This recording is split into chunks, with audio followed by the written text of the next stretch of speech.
It's really tricky to pick one because the book is about all the different cuisines and cultures that have settled in England and all the delicious recipes that have come out of it. But if I was going to pick one, I'd probably say the bolognese pie, because it's spaghetti bolognese in a pie. Yeah. I mean, that kind of says it all, right? I started cooking when I was about 8 or 9. My dad was a chef and he owned restaurants. So that's kind of where it started. And I didn't start baking till I was 20. So the two didn't collide till I was about 20 years old. But I remember sort of learning how to cut with a proper knife at 7. So quite early on, actually. Yeah, it's been going on for a while. When I'm cooking, I like using things that I've already got in the cupboard, which doesn't always mean, it means that everything isn't always seasonal. But the one thing I have to say, I quite like the fads and the trends that come around. You know, when everybody's eating the same thing, I quite like salted caramel. And I'm like putting it in croissants, I'm putting it in brioche buns, I'm putting it in everything. So I'm quite enjoying salted caramel at the moment. Should I lie to you? Should I lie? Do a lie and an honest. You're embarrassed. No, no, not at all. My comfort food. So if I was, like, I spent all day in the kitchen. If it's not for recipe testing or for writing, for the column or whatever it is I'm doing, I have to cook. I've got to feed the kids. But the one thing that I like to eat when I've had a really long day, and actually I don't want to eat anything that I've cooked, is instant mash made with warmed cream and milk and butter, and then cheese, and then mixed together.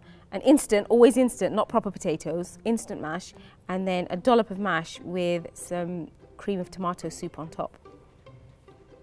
Wow. I think the universe knows. A smash out of a little dried sachet. Instant mash, only instant mash. I'm visualising my fridge right now. It's a new fridge, so there's not a lot in there. My grapes are always in there. I like cold grapes. But milk, cheese, always some yogurt, and always chilies. Always have to have some good green chilies in there.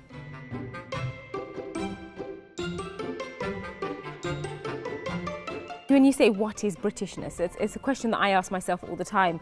And you know, I'm really lucky because I'm part of lots of different cultures. I'm Bangladeshi, I'm Muslim, and I'm British, and I kind of ask myself that question all the time. And when I think about being British, for me, it's the food, and it's about the diversity. It's like Britain is a melting pot of food and cultures, and we should be proud of that. And for me, that's Britishness.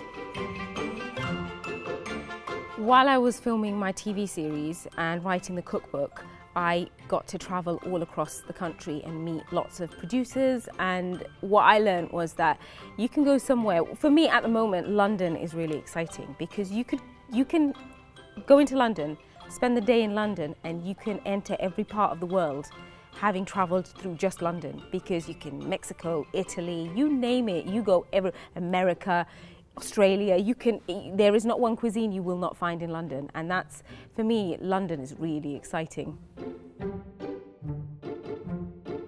I've just put all my cookbooks back in their place, and I have 157 cookbooks. And I want to say I use all of them, but I don't. Some of them are for show. There are some cookbooks that I'll pick up and I'm like, no, I need to book a flight for these ingredients. I am putting that right back, beautifully foiled. That'll do me, and it looks beautiful. But I really, really love Marianne Keyes. That's one of the books that I read. I don't always bake from it, but I love reading her book, Saved by Cake, and it's a story book and a recipe book at the same time, which I quite enjoy.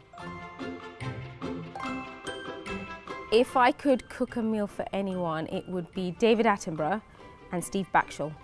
Imagine the two of them together in one room. I bet they've got different opinions.